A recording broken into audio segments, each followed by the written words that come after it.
Sir bipolar అని ఒక వ్యాధి గురించి వింటూ ఉంటాము. ఈ వ్యాధి ఉన్న వాళ్ళు సడన్గా హైపర్ అయిపోతారు, సడన్గా లోకి వెళ్ళిపోతూ ఉంటారు. దీన్ని కూడా మానసిక వ్యాధి కింద పరిగణించవచ్చా?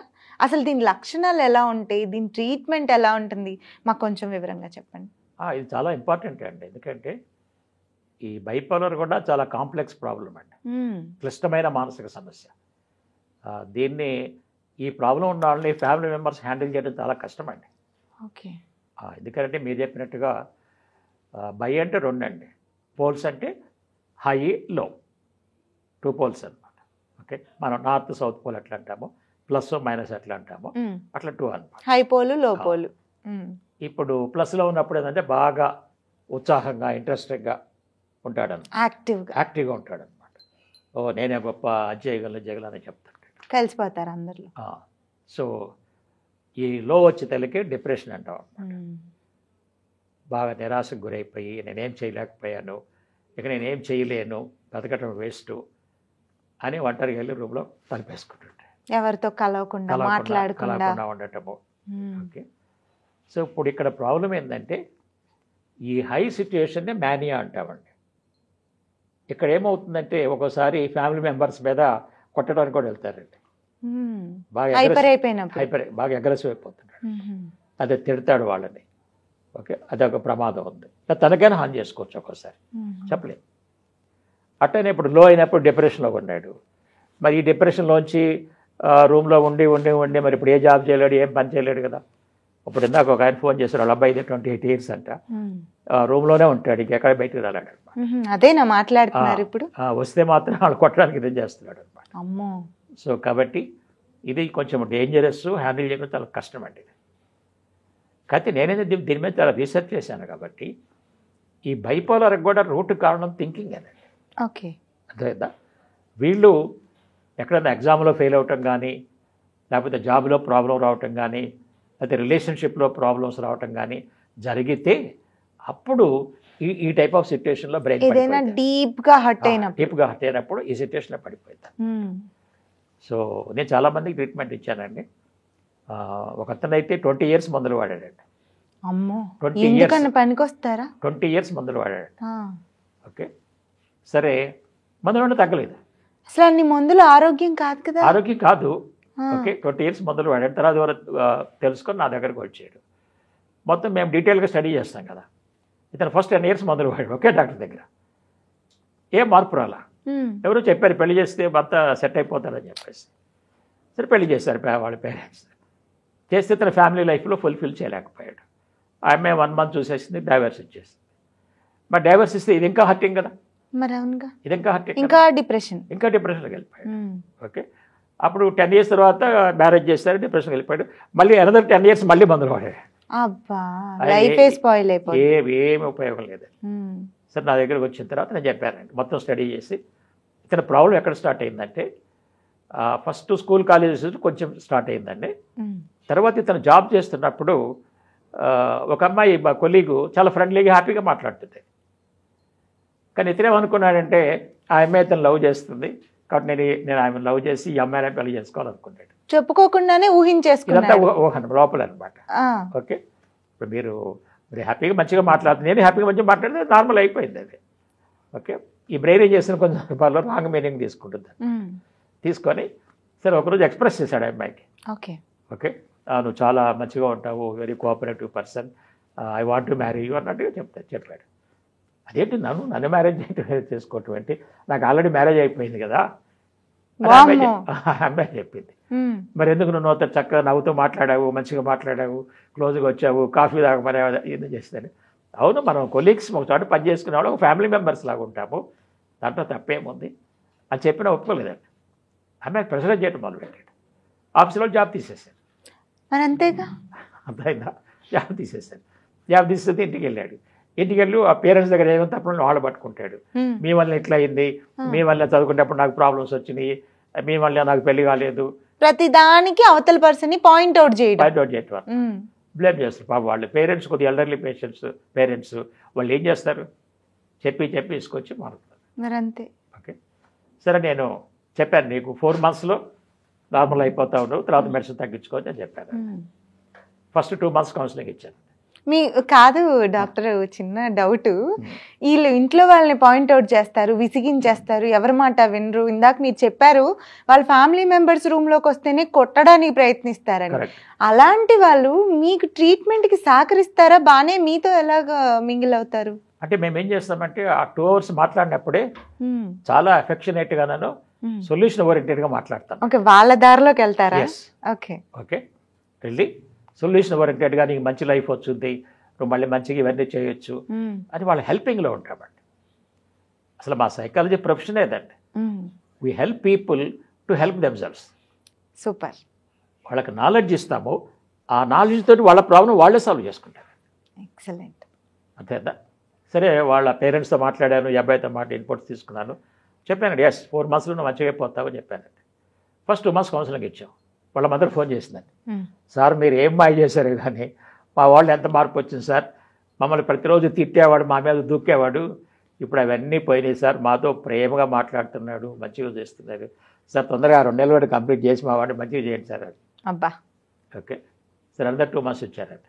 Absolutely we came normal. కొంచెం 20 years మందులు ఏం చేయలేకపోయినాయి. నేను ఒక 4 months ఈ సైకోథెరపీ, సైకలాజికల్ కౌన్సిలింగ్ ఇచ్చి అతను నార్మల్ పర్సన్ చేశాను. ఓకే, ఇట్లా చాలామందిని చేశారు. ఎందుకు సార్ జనం ఇంత గుడ్డిగా 20 ఏళ్ళ మందులు వాడేది? అది యంగ్ ఏజ్లో ఉన్నప్పుడు, ఒక దగ్గర సొల్యూషన్ దొరకనప్పుడు ఇంకేమైనా ఉందా అనేది వెతుక్కోవాలి, కానీ జీవితాలు నాశనం అయిపోతాయండి. ఒక ప్రాబ్లం కోసం మందులు వాడితే ఈ మందుల వల్ల కొత్త ప్రాబ్లమ్స్ వస్తాయి. Correct. This is not the right solution, right? మీరు ఇంత చిన్న వయసులోనే మంచి క్వశ్చన్ అడిగారు కదా, మరి పేరెంట్స్కి క్వశ్చన్ రావాలి కదా. ఖచ్చితంగా రావాలి కదా. వచ్చిందండి పాపం, కొన్ని సందర్భాలు వచ్చింది. వచ్చినప్పుడు అడుగుతారు డాక్టర్ని, పాపం వాళ్ళు సైకాట్రిస్ట్ అంటే, ఏంటి సార్ మరి 2 years మందులు ఆడుతున్నాము తగ్గట్లేదు కదా, ఏంటి బైపోలార్ అని అడుగుతారు అనమాట. మీకేం తెలుసండి, క్వశ్చన్స్ ఏ పాకండి, లైఫ్ లాంగ్ మందులు వాడాలి, ఇది తగ్గదు అని భయపెడతారండి వాళ్ళని. వీళ్ళు కూడా అందులోకి వెళ్ళిపోతారు. అంతే కదా మరి. ఓహో, ఇది లైఫ్ లాంగ్ వాడాలి, వాడకపోతే మళ్ళీ కొడతాడేమో, మళ్ళీ చేస్తాడేమో అని భయం ఉంటుంది కదా వాళ్ళకి. ఇలాంటప్పుడు ఇంకో థాట్ రాదు, ఇక ఎక్కడికి వెళ్ళినా ఇదే ఉంటుందేమో. ఇదే కదా అండి. కొంతమంది డాక్టర్స్ చేంజ్ చేస్తారు, చేంజ్ చేసిన సేమ్ ప్రాసెస్, బట్ అది కరెక్ట్ కాదు. సొల్యూషన్స్ ఉన్నాయి. అందుకే నేనేం చెప్తున్నానండి, ఇప్పటికైనా పేషెంట్స్కి ఏం చెప్తానంటే, మీరు 2 months మందులు వాడారు, తగ్గలేదు, డాక్టర్ని క్వశ్చన్ చేయండి. 6 months వాడారు, తగ్గలేదు, క్వశ్చన్ చేయండి. అసలు వాళ్ళు ఏం చెప్తారండి, సార్ మమ్మల్ని నోరు తెరిస్తేనే సార్ 5 minutesలో పద అంటారు సార్, మందులు రాస్తారు, పంపించేస్తారు. ఏదైనా అడగాలనుకుంటే నేను చెప్పినట్టు మీరు అన్నారు, మీరు నాకు చెప్పేది అంటారు. ఇది కొంతమంది సైకాట్రిక్ డాక్టర్స్ కొంతమంది మంచిగా చూస్తారు, ఆన్సర్ చేస్తారండి, కొంతమంది ఆన్సర్ చేయరండి, చాలా అగ్రెసివ్ బిహేవియర్ అండి. ఎందుకంటే వాళ్ళు ఏంటంటే 3 monthsలో 30 patients చూస్తారండి, సరే 3 hours. Okay, 5-10 minutes. ఇంతకుముందు నాలుగు వచ్చాడు అనుకోండి, ఎలా ఉంది, డోస్ పెంచడమో తగ్గించడం, అలా సేమ్ డోసు రాసి పంపించారు. డిస్కషన్ అంతా డోస్ మీదే.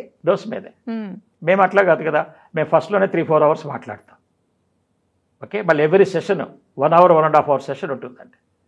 ఇదంతా నేర్పి అతని నోట్స్ రాయించి, నోట్స్ చదివి, ఆయన ప్రాబ్లమ్స్ అన్నింటికి సొల్యూషన్స్ రాయించి అది చదువుకుంటూ అంటే ఇక లైఫ్లో ఆయన అనుగ్రహం చూసుకోవాల్సిన అవసరం లేదు. ఎస్, రూట్స్ నుంచి క్లియర్ అయిపోతుంది ప్రాబ్లం, కొన్ని రోజుల్లోనే సొల్యూషన్ దొరికేస్తుంది. ఇప్పుడు ఈ కుర్రాడు మేనియా అన్నాను చూడండి, ఈ మేనియా ఉన్నప్పుడు హై అవుతారు కదా, మందులేసి తగ్గిస్తారు. కానీ నేనేం చేశాను, ఇతను అడిగాను, అసలు నీకు ఏ సందర్భంలో మేనియా హిట్ అవుతుందో చెప్పు నాకు.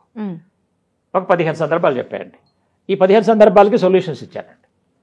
ఇతను చాలా క్రియేటివ్గా థింక్ చేసి క్రియేటివ్ సొల్యూషన్స్ ఇస్తామండి, అంతేగాని ఈ పుస్తకాల్లో రాసిన అవి ఇవ్వమండి. సో అతనికి అన్ని సొల్యూషన్స్ రాయించానండి.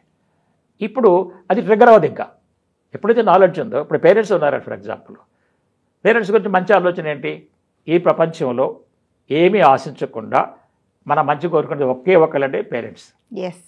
ఆ పాజిటివిటీ ఆలోచన అనమాట. ఎక్కించినప్పుడు రేపు పేరెంట్స్ దగ్గరికి వెళ్ళినప్పుడు ఎంతమంది ఏం చేస్తున్నాడు, వాళ్ళు తప్పులు పట్టుకోవాలి, తిడుతున్నాడు వాళ్ళని. ఇప్పుడు తిట్టకూడదుగా, అలాంటి సొల్యూషన్ రాస్తుంది. మా అమ్మ నాన్న ఇంత గొప్ప నేను నోరు జారొద్దు, ఆ సొల్యూషన్ ఉంది కదా. ఇప్పుడు బ్రెయిన్ ఏం చేస్తుందంటే నేను ఇచ్చిన ఆలోచనలు తీసుకుని వాళ్ళని చూస్తుందండి, ఆలోచించడం మొదలు పెడుతున్నాను. అందుకే నేనేం చెప్తాను, చాలా మందికి తెలియదు ఏంటంటే, ఇంక్లూడింగ్ మెనీ డాక్టర్స్ కూడా తెలియదండి, మన బ్రెయిన్ ఒక బావిలో కప్ప లాంటిదండి. బావిలో కప్ప అంటే అర్థం ఏంటి, అక్కడే ఉంటుంది, అదే ప్రపంచం అదే ప్రపంచం ఉంటుంది. ఇది ఆ బావే ప్రపంచం అనుకుంటుంది, కానీ అది వాస్తవం కాదు, అది చాలా తక్కువ. ప్రపంచం ఎంతో పెద్దదండి. మన బ్రెయిన్ కూడా ఏమనుకుంటుందంటే దాని లోపల ఉన్న నాలెడ్జే ఈ ప్రపంచం మొత్తం నాలెడ్జ్ అనుకుంటుంది. ఆ నాలెడ్జ్లోంచి ఆలోచించేదే రైట్ అనుకుంటుందండి. అది చాలా తప్పండి. ఇవన్నీ వాళ్ళకి నేర్పుతామన్నమాట. మన బ్రెయిన్ తప్పుదారిలో వెళ్తుంది, తక్కువ నాలెడ్జ్ తోటి. దాని నుంచి పర్సీవ్ చేసిన సిచ్యువేషన్స్ని, ఇప్పుడు పరీక్ష ఫెయిల్ అయ్యామనుకోండి, ఫెయిల్ అయితే సూసైడ్ చేసుకోవాల్సిన అవసరం లేదుగా.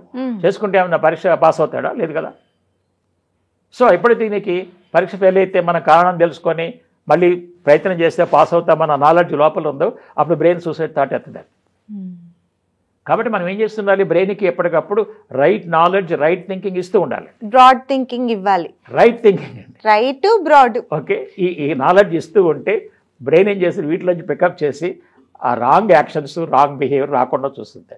అది వాళ్ళు ఏం చేస్తున్నారు, సిమ్టమ్స్ టెంపరీగా కనపడకుండా చాలా చూస్తున్నారు. నేనేం చేస్తాను, రూట్ కాజ్ని కరెక్షన్ చేస్తున్నాను. కాబట్టి ఎటువంటి బైపోలార్ ఉన్నా ఏం ప్రాబ్లం లేదండి. వాళ్ళు చక్కగా ఏ సిచ్యుయేషన్స్లో మేనేజ్కి వెళ్తున్నారో అవన్నీ ఐడెంటిఫై చేస్తాము, వాటి సొల్యూషన్స్ ఇస్తాము. ఏ సందర్భంలో డిప్రెషన్కి వెళ్తున్నాడో అవన్నీ ఐడెంటిఫై చేస్తాము, వాటి సొల్యూషన్స్ ఇస్తాము. దీనిలోంచి బయటకు తీసుకొస్తాము. అతను ఒక మంచి కెరీర్ ఎలా బిల్డప్ చేసి, ఇప్పుడు 20 years బాయ్ అన్నాడు, అతనికి ఎంతో ముందు మంచి లైఫ్ ఉందండి. ఓకే, అతను ఏ జాబ్ సూట్ అవుతాడు, తన క్వాలిఫికేషన్స్ని బట్టి దేంట్లో ఇంట్రెస్ట్ ఉంది, ఎలా డెవలప్ చేసుకోవాలి, ఇవన్నీ నేర్పుతామండి. ఇప్పుడు ఏమైంది, అతను బైపోలార్ నుంచి బయటపడతాడు, ఇటు లైఫ్ బిల్డప్ చేసుకో, లైఫ్ చూసుకుంటాడు, లైఫ్ బాగుంటుంది. కాబట్టి నేనేం చెప్తానంటే, మీరు బైపోలార్తో లైఫ్ లాంగ్ సఫర్ అవ్వాల్సిన అవసరం లేదు, లైఫ్ లాంగ్ మందులు వాడాల్సిన అవసరం లేదు. మీరు మాలాంటి సీనియర్ సైకాలజిస్ట్ దగ్గరికి వచ్చి ఎవరైతే ఆలోచన విధానం మార్చగలరు, అందరు సైకాలజిస్టులు మార్చలేరండి.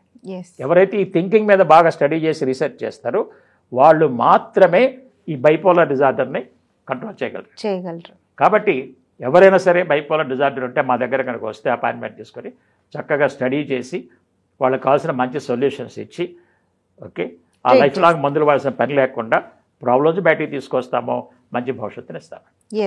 కానీ ఇక్కడ నొక్కి వక్కాడించి చెప్పాల్సిన మేజర్ విషయం ఏంటంటే, ఏ ప్రాబ్లంకైనా సొల్యూషన్ ఉంది. లైఫ్ లాంగ్ మందులు మాత్రమే సొల్యూషన్ కాదు, అవసరం లేదు.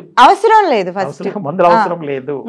మీరు అందులోనే బావిలో కప్పలాగా ప్రాబ్లం చుట్టూనే తిరగకుండా కాస్త ప్రపంచంలోకి వచ్చి వెతికితే సీనియర్ సైకాలజిస్టులు ఎంతో మంది ఉన్నారు. వాళ్ళు మంచి భవిష్యత్తునిస్తారు, ప్రాబ్లం నుంచి బయటపడేస్తారు. ఇది తెలుసుకోవాలండి చాలా మంది. అవునండి. Thank you, doctor. Okay, thanks. Thank you very much.